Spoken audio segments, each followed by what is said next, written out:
Hey everyone, back again. Today we're going to talk about Adrienne Rich's Compulsory Heterosexuality and Lesbian Existence, which is a pretty seminal essay. We'll get into it. Before jumping into that, if you want to follow me, you can do that on Instagram at theory_and_philosophy. If you want to mostly see pictures of my cats, that is. If you want to help me out, you can like, share, subscribe to this channel. You can leave me 5 stars and comments and whatnot wherever you're listening to it, and whether it's in podcast form or whatever. And yeah, I want to extend a thanks to everyone who's helped me out monetarily, because I have an unending appreciation for everything that you've done. So yeah, without wasting any more of your time, let's hop right into this. So Adrienne Rich is writing very much at the time, so this was written in 1980. At the time that feminist studies was more or less entering what is kind of reductively called this third phase of feminism, or third wave feminism, I should say. So more than just white women's experiences were starting to be considered, and more than just heterosexual white women's experiences were starting to be considered. Now, this text is undoubtedly focused on sexual orientation. She does touch on race a little bit, but it's not a significant part of this essay. Now, that doesn't mean that it's, not a worthy text to talk about. It's just certainly one of the limitations of it that I just feel like putting out there before jumping into it. So her focus is to rally against not only compulsory heterosexuality, but to rally against feminism that is just tacitly assumes that heterosexuality is the only kind of sexual orientation. It's like the natural sexual orientation for men and women, to which Adrienne Rich wants to challenge. She, of course, wants to consider that this is only a tacit assumption because of certain other institutional factors that benefit from heterosexual couplings, heterosexual dynamics. So some strands of feminist thought believe that lesbians were just reactionaries to male oppression, as though being a lesbian was only a political category, as though women couldn't actually possibly want to be with other women intimately, or not even intimately, but just be among other women in a kind of like in solidarity, to form a kind of comradeship among women. And, additionally, it was just viewed as being unnatural, like a kind of mode of deviancy. And of course, there are clinical institutions that participated in that as well.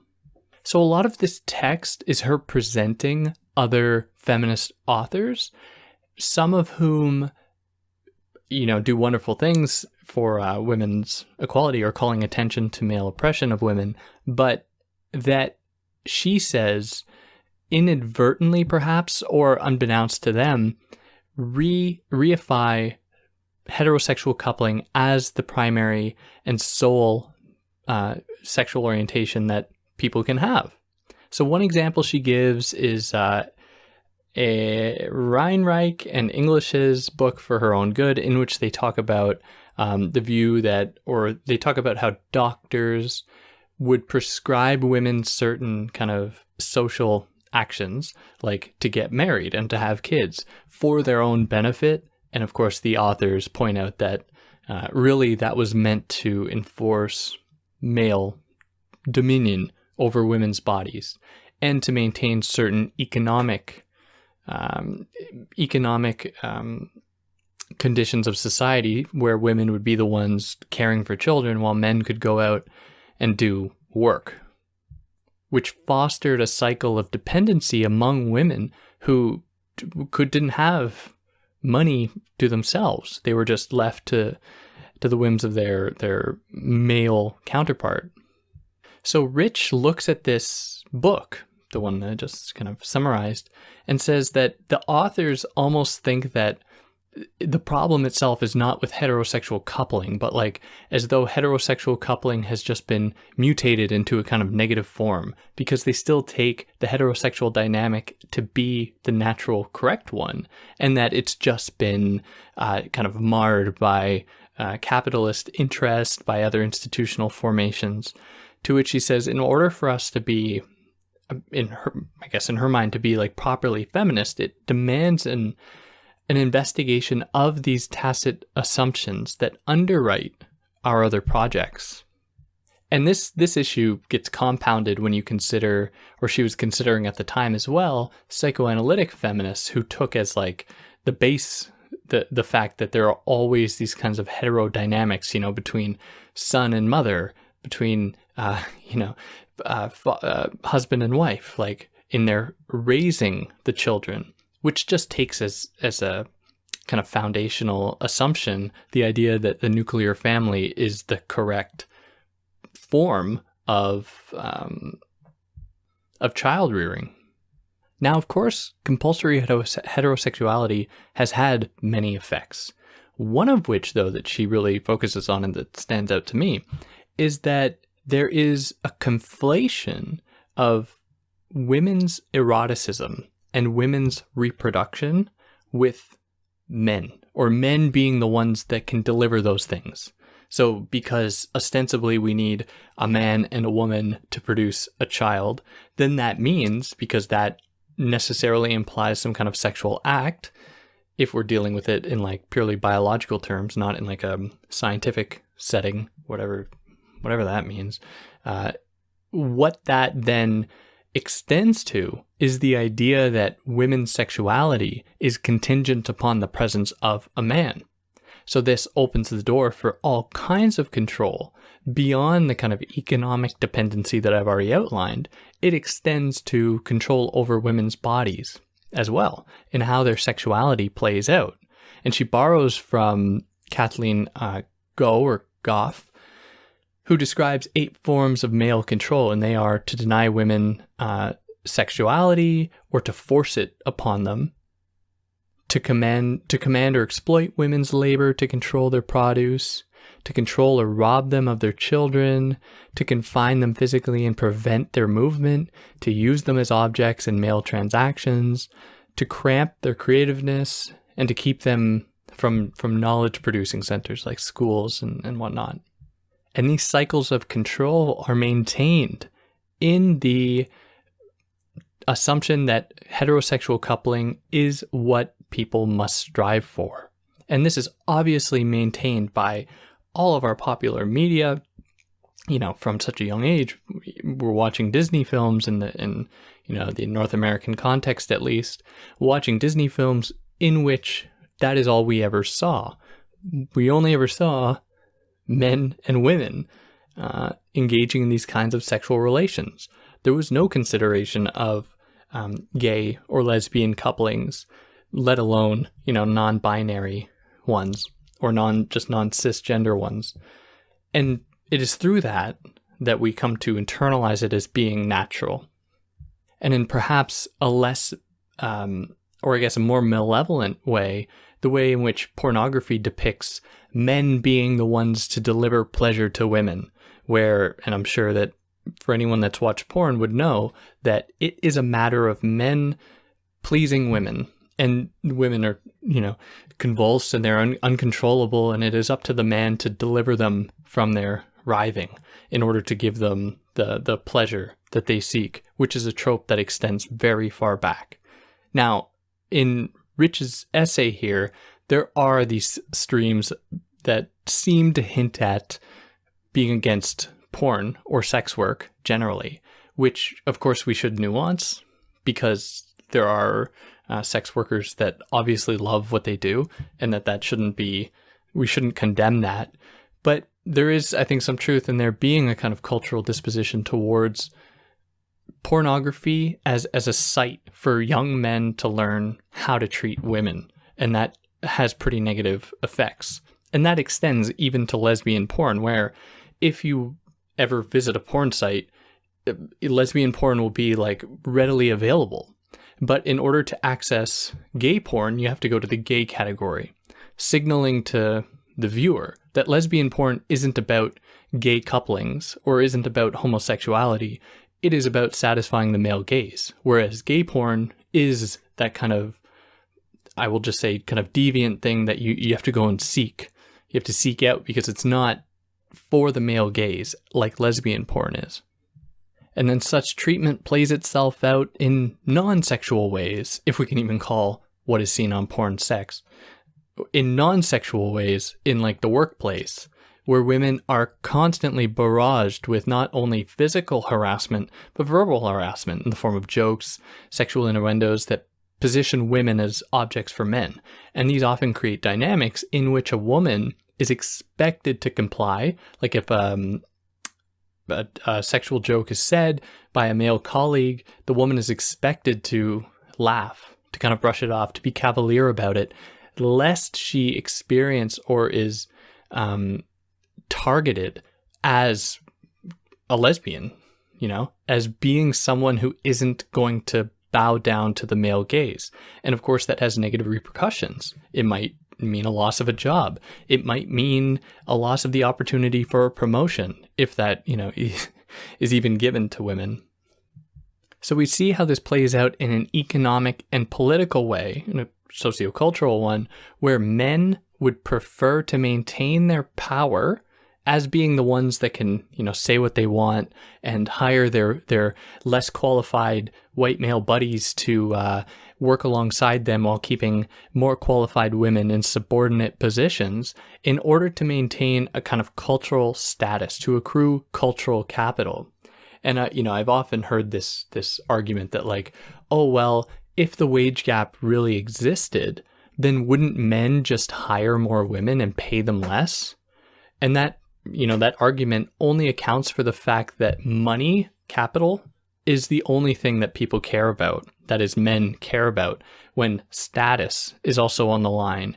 They would rather interact with other men than women. And so they would take that pay cut, essentially, or they would take that the opportunity to pay their colleagues more if it meant it could be with men, then pay them less if it meant they could be with women. Because as soon as women start entering these ranks en masse, then we see is the dissipation of something greater than their bank accounts.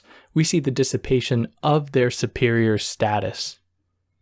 And so each of these instances, these repeated instances, contribute to the naturalization of these dynamics, as though men are just kind of naturally geared towards treating women like subordinates, like objects for the male gaze, which has often been used in cases to justify men sexually assaulting women because it's just evolutionary or it's natural, when in fact we know very well that these things are not, because if they were natural, then clearly every single man would participate in it, but that is simply not the case.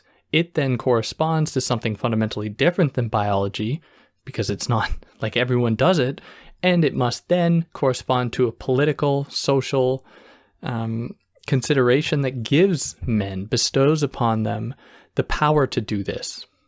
So in the face of this, in the face of the real experiences of women in relation to oppressive men, and in the face of feminists who refuse to acknowledge that lesbianism is in itself a legitimate sexual orientation, as legitimate than the heterosexual matrix in which we are, immersed, she proposes, instead of thinking about it in terms of lesbianism, to consider the framework in terms of lesbian experience, lesbian existence, which is meant to highlight the fact that lesbian women have existed forever.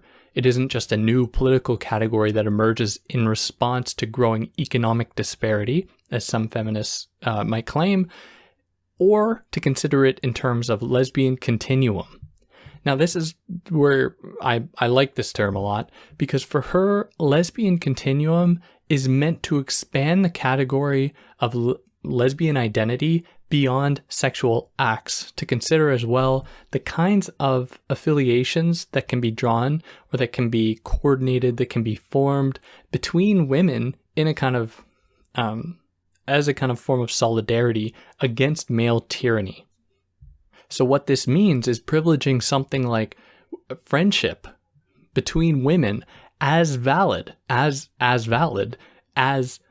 marriage, which, from such a young age, women and men to a lesser extent, but women certainly are essentially sold the idea that all they are good for is marriage. And then beyond that, what they're good for is having babies.